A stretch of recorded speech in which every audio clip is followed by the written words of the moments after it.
You felt it before, haven't you? The full moon hanging heavy in the sky, its pale light slicing through the trees. The world looks the same, but somehow it isn't. Sleep feels thinner. Shadows seem deeper. Instincts stir. The air itself, expectant. Tonight we're wandering into the madness of the moon, a silver lantern that has haunted us since time began. Stories of lunacy, shape-shifting, awe, and terror. What happens to the human mind when it meets the moon at its fullest? And why? Even in an age of satellites and science, do we still feel its pull? Welcome back, night travelers. I'm YLDragons, and tonight, Yarrow has stepped aside, and the wilder side takes flight. After all, in this episode, we're not simply chasing sleep. We're chasing Moonlight and the myths and mystery she brings. The moon has always been more than light in the dark. It's been a mirror, a metronome, a mistress of tides and time, and, some say, of sparks of madness. Tonight, we're chasing the full moon and the magic it brings. Not just the creatures it summons, but the strange hold it keeps on us all. The word lunatic comes directly from luna, Latin for moon. Around the world, historical writings report on the influence of moonlight. Hippocrates called the brain moist and full of spirit, uniquely sensitive to the moon's phases, like a tide within the skull. Roman records reveal that Pliny the Elder noted that seizures increased at the full moon. And in medieval Europe, we find that the full moon was blamed for spikes in crime, erratic behavior, and even seizures. We see it in institutional belief as well. In asylums of the Middle Ages, attendants braced for agitation on bright lunar nights. In some villages, shutters were closed against the moonlight itself, as though its silver beams could carry infection.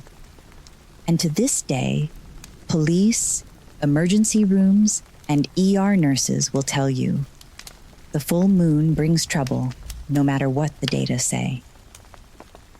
In truth, the moon has always been a psychological amplifier, reflecting not just sunlight, but our hidden selves. We cast our fears on its pale face, closing curtains, shutters, and doors. But we also cast our hopes. So, perhaps the real mystery is how, or even why, we naturally keep projecting our shadow selves there. Century after century, myth after myth. Let's start by exploring some ceremonies of and under the full moon. Wherever humans have watched the full moon rise, we've reached for ritual. We've danced, prayed, and bathed in its light. It's not just superstition, it's choreography written into our shared memory. In the modern pagan world, full moon nights are called Esbats. Witches and seekers gather in circles, often outdoors, where the moon's light touches skin directly. These gatherings aren't random. They're rooted in older European folk traditions where the moon's cycle was used to plant, harvest, and time-protective charms. At an Esbat, a circle is cast with salt, herbs, or stones. Candles flicker in cardinal directions, and prayers, invocations, or spell work are performed in synchrony with the moon's phase. This isn't just aesthetics. The full moon's light becomes a living symbol of illumination, manifestation, and peak power. When the circle closes, participants often record their impressions or dreams, believing the moon has seeded them with insight.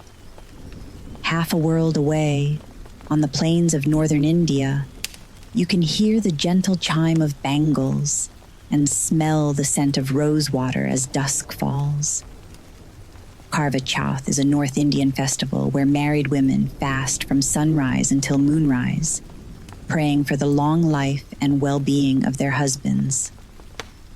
As night deepens, families gather on rooftops and courtyards. The women wait, dressed in their finest saris, henna staining their hands. When the moon finally lifts above the horizon, they lift a sieve to their eyes, looking at the moon through its lattice, then at their husbands, a symbolic gesture of filtering away adversity and strengthening their bond. This ritual, which appears in Hindu epics and regional folk tales, is believed to echo ancient practices of invoking the goddess Parvati, who herself is associated with conjugal devotion and strength. The full moon's silver light becomes a witness to a vow renewed each year. Our night's silver light plays a huge role in Bali, too. Here, the island itself glows under the full moon. The Purnama, literally full moon in Balinese, is a time when temple courtyards overflow with offerings of flowers, rice, and incense. Women balance woven baskets on their heads, carrying gifts to the shrines. Priests sprinkle holy water on worshippers as gamelan music shimmers in the background. The belief is that during Purnama, deities descend closer to earth and can bestow blessings. The moon's roundness is read as a symbol of wholeness and spiritual completion.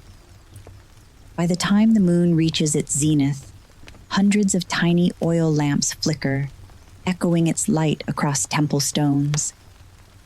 And we find similar respect of moonlight in Ayurveda, an ancient Indian system of medicine that emphasizes the balance of body, mind, and spirit, where it's described as cooling and healing, a counterbalance to the sun's fire.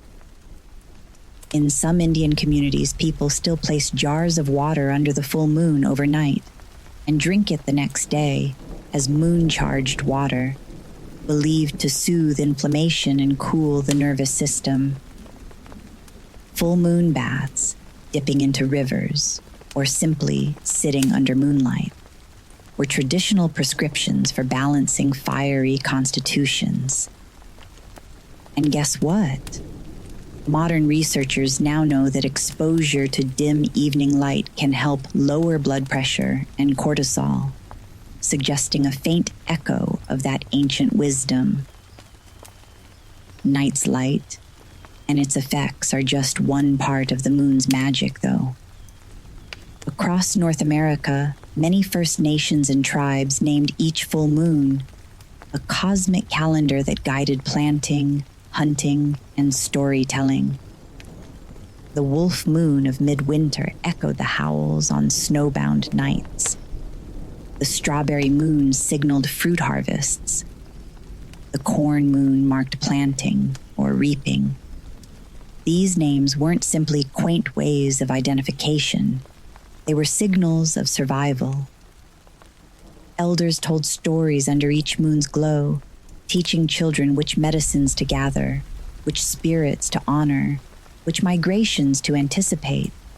By naming the moon, they named the moment in the Earth's cycle and wove humans back into its rhythm. This rhythm carries across cultures.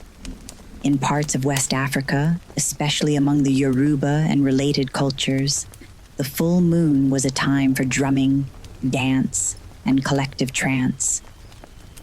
Oral history tells of entire villages coming together under the moon, invoking orishas like Yamoja or Osun, cool, water-associated deities tied to fertility and the moon.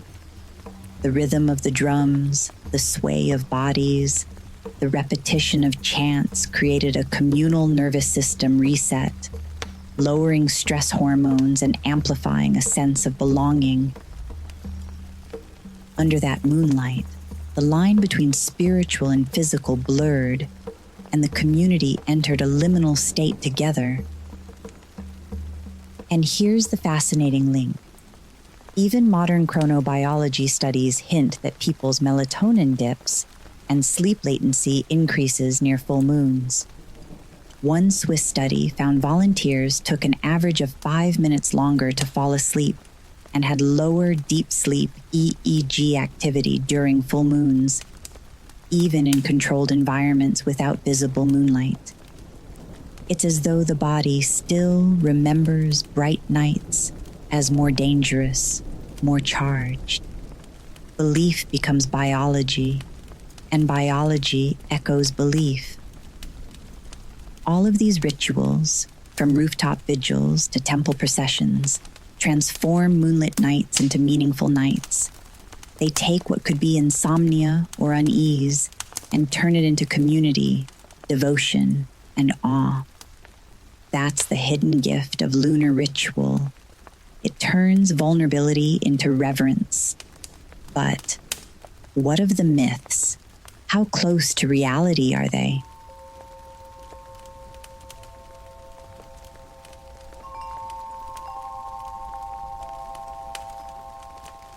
Well, you might say the full moon has always been a stage light, revealing not just the landscape, but something real and raw inside us.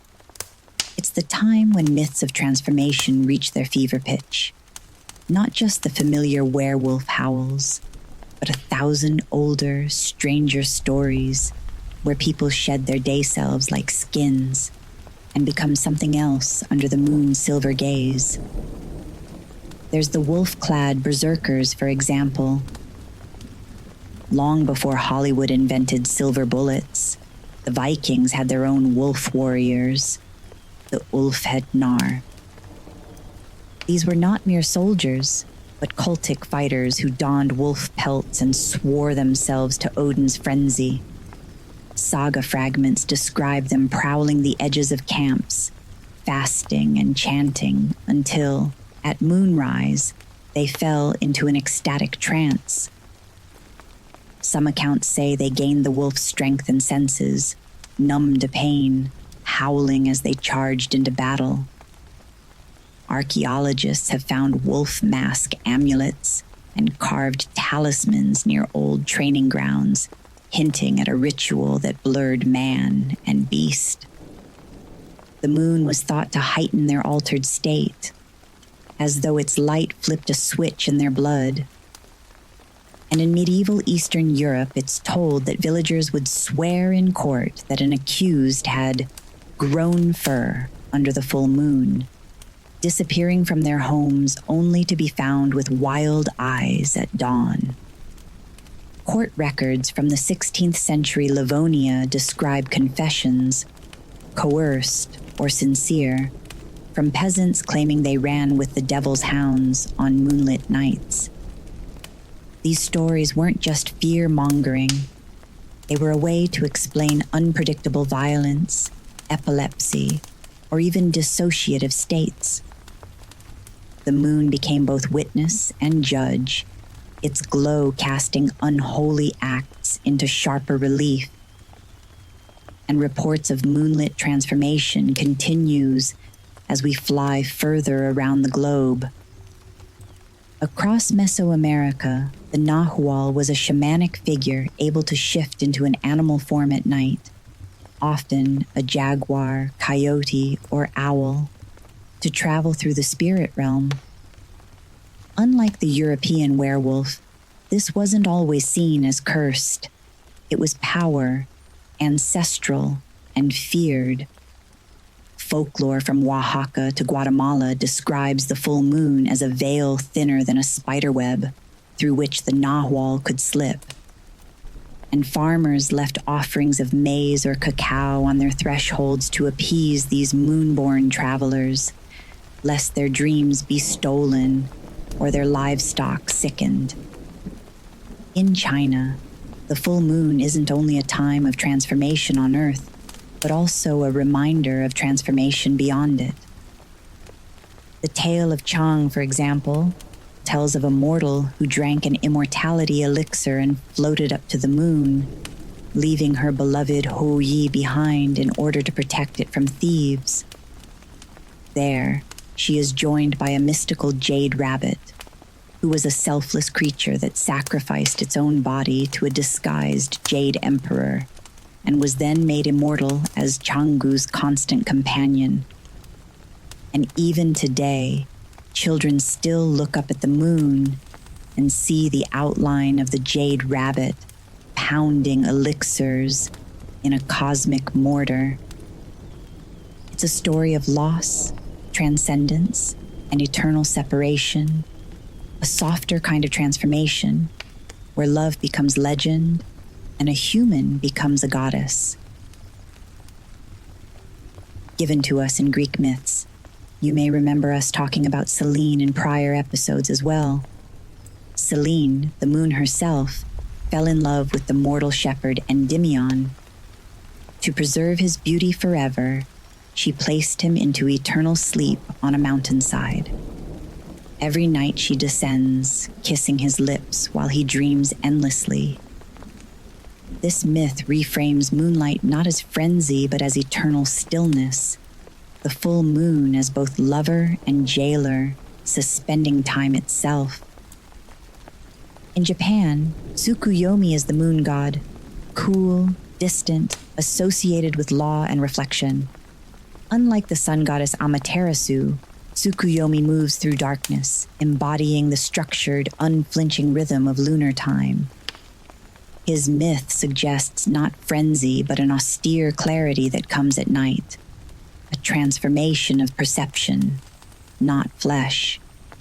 These god and goddess attributions to the moon are seen elsewhere as well. In Polynesian lore, Hina ascends to the moon to escape earthly demands, becoming a goddess of independence and creativity, a mythic blueprint for choosing freedom over duty. In West Africa, Yoruba stories tie the moon to Oshun and Yamoja, orishas of water, fertility, and coolness. And you know what? Full moon nights are still honored in some places, with dances and offerings at rivers, an embodied transformation of communal mood, turning ordinary nights into living ceremony. In Mesoamerican myth, though, the moon isn't just a pale face gazing down under whose light we might dance. It's alive with hidden shapes. Look closely, and you won't see a man in the moon, but a rabbit, much like the Chinese tales. Both Aztec and Maya traditions teach that a cosmic hare leapt or was hurled into the moon, leaving its shadow as a permanent reminder. This rabbit was not a meek creature, but a potent trickster, a being of fertility, chaos, and cycles, mirroring the moon's waxing and waning. Aztec stories speak of a god hurling a rabbit into the moon to dim its brilliance, marking it with life's mischief forever. And still, children today in Mexico and Guatemala are told to look for the rabbit at full moonrise.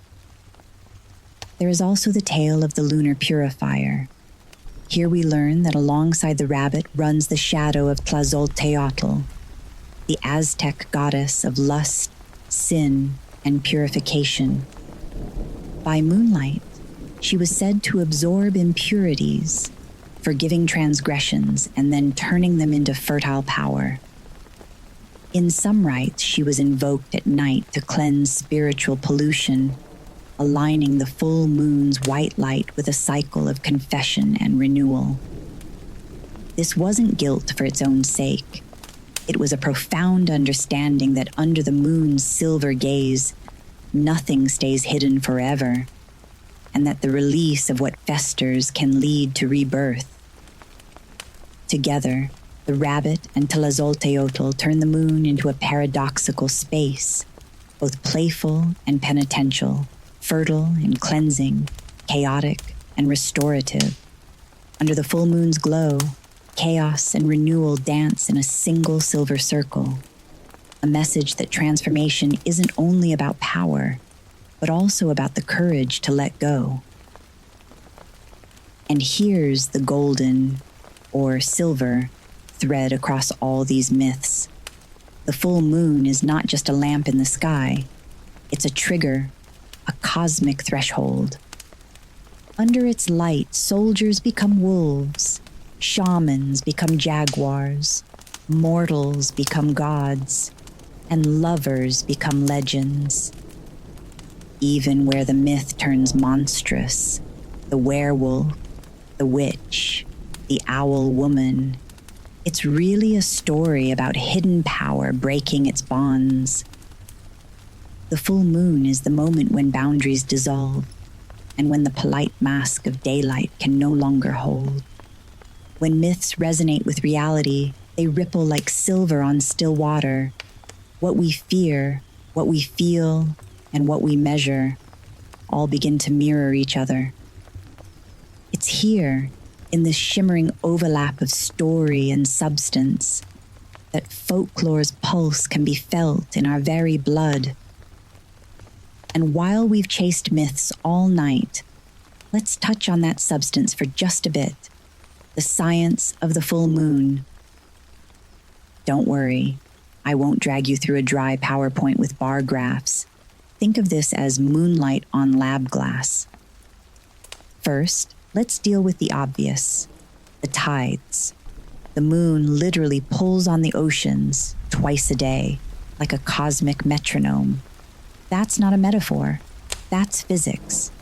And because our bodies are about 60% water, ancient healers guessed that the moon must also tug on our fluids, our moods, even our blood. Hippocrates himself wrote that whoever is seized with mania during the waning of the moon will be subject to epilepsy, basically saying the brain was like a tide pool, swelling and shifting under lunar sway. Fast forward a few millennia and we have, well, mixed evidence. Crime rates, ER visits, police logs.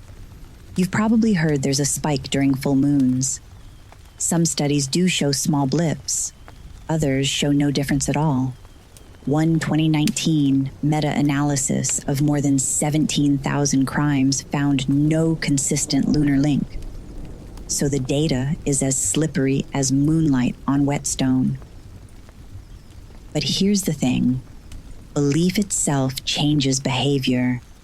If people expect trouble under a full moon, and therefore have a ready-made excuse, they might drink more, drive differently, stay out later, or feel bolder.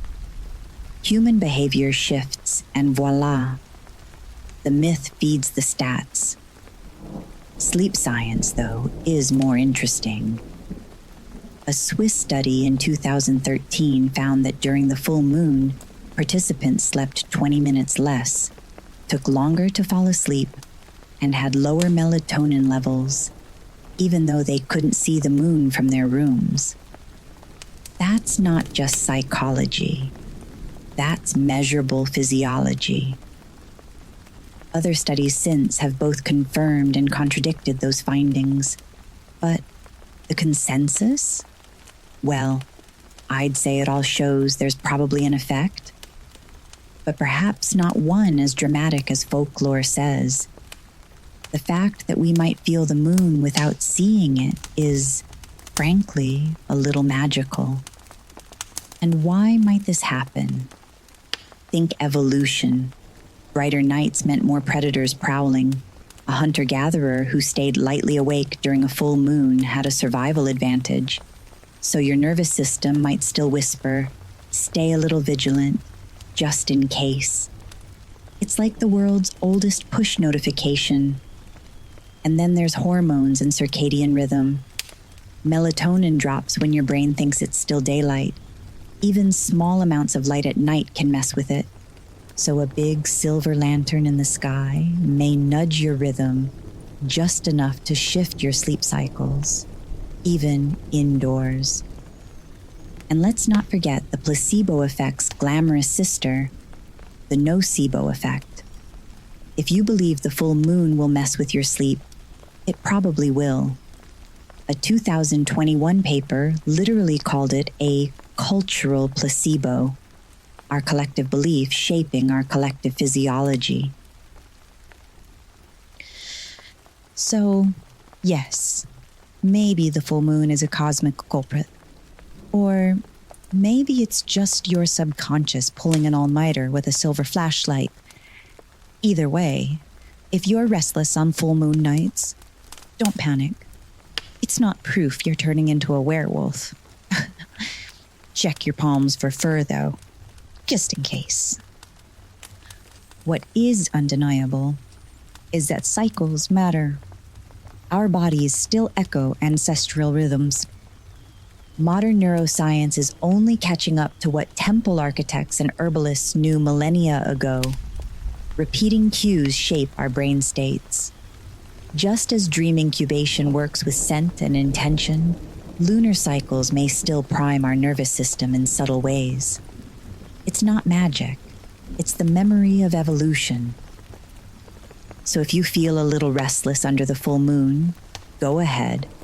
Blame it on ancient survival instincts, placebo power, or the moon itself.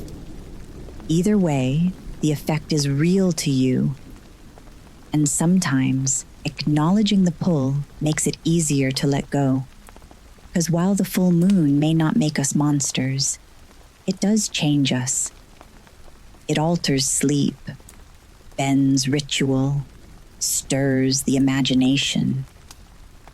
Its light is both mirror and magnifier, showing us what we fear, what we love, and what we long to become. So, maybe madness is just another name for stepping outside the safe walls of reason into the wild silver glow of possibility. In fact, let's step outside together for a moment before we leave each other tonight. Move past the myths and the science, and take a journey under the full moon side by side, wherever you are, even if it's only in your mind.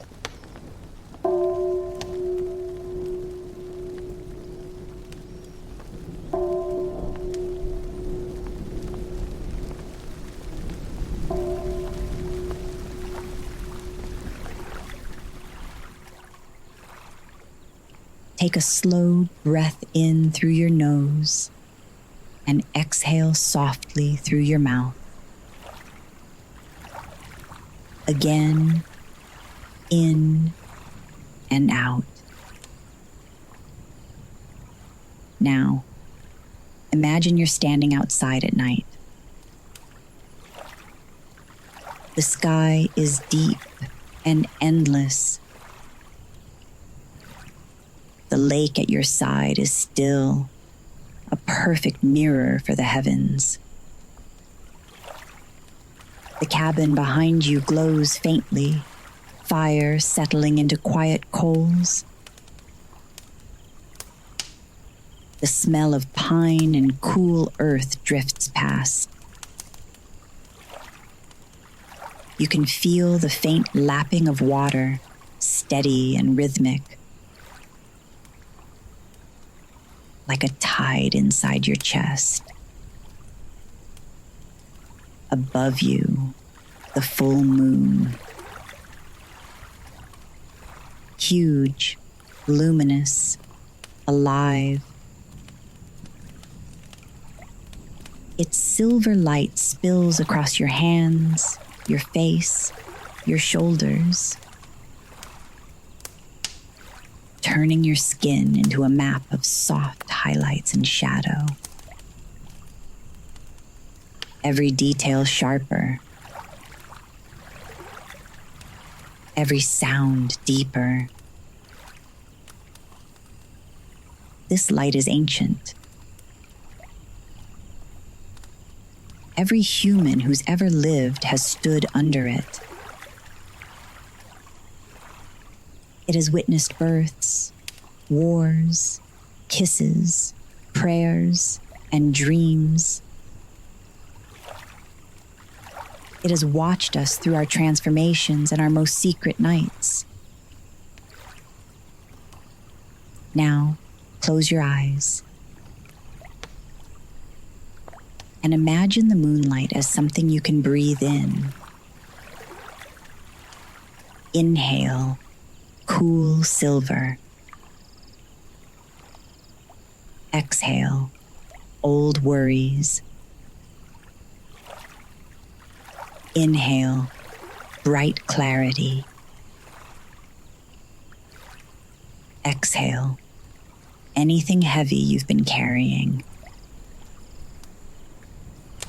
Ask yourself quietly, what does the moon pull out of me tonight? Is it restlessness?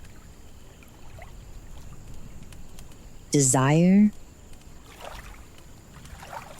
A forgotten dream? The part of you that longs to transform? Let whatever arises drift up like a moth to the silver glow. No judgment.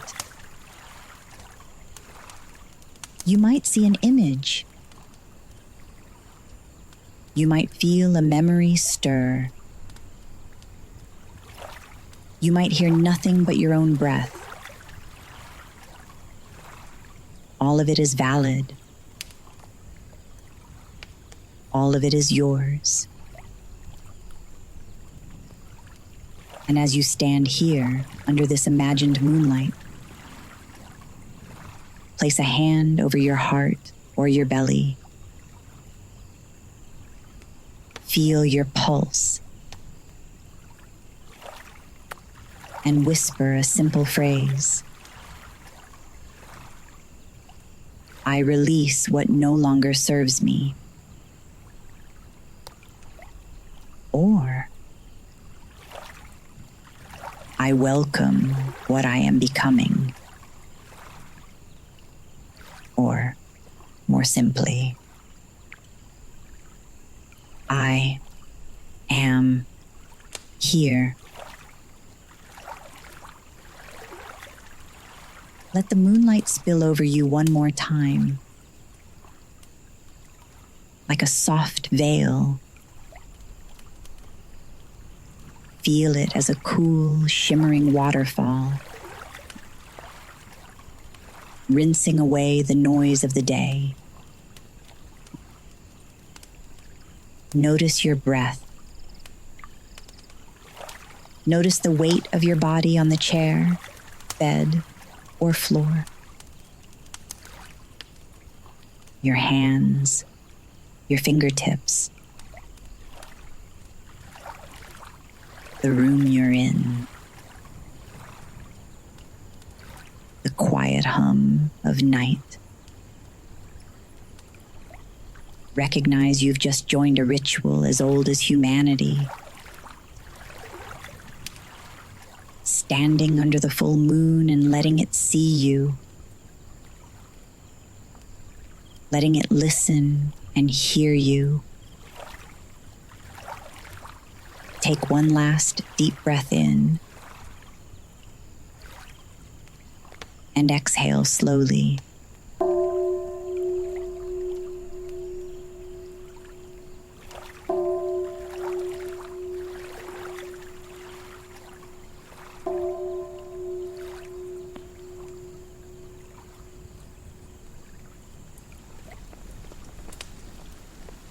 Whenever you're ready, open your eyes.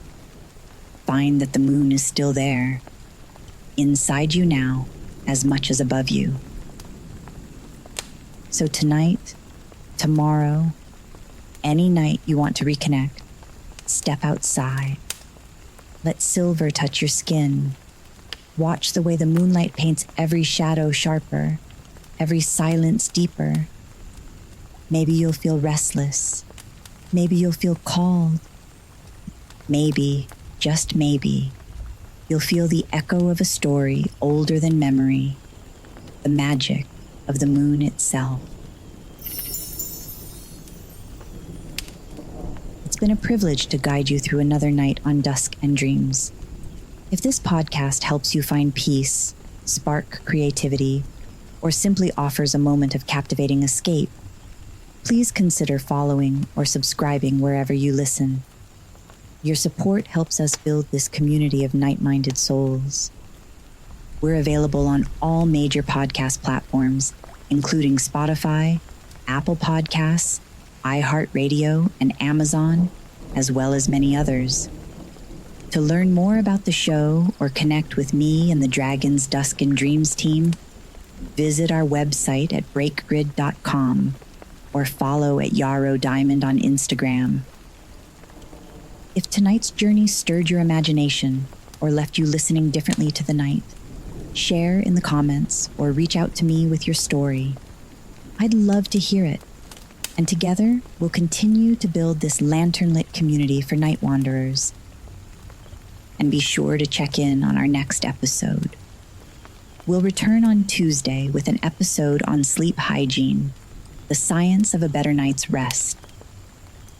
From circadian rhythms to the art of darkness, you'll hear how small shifts can bring profound rest and how to apply them to your own nights. Until then, if you feel the urge to howl, don't fight it. Let the moon find you. Let the wildness rise. Open the blinds, or maybe even step outside and reveal your inner self to the moon in her velvet blanket and let it cover you in acceptance. After all, the night listens back.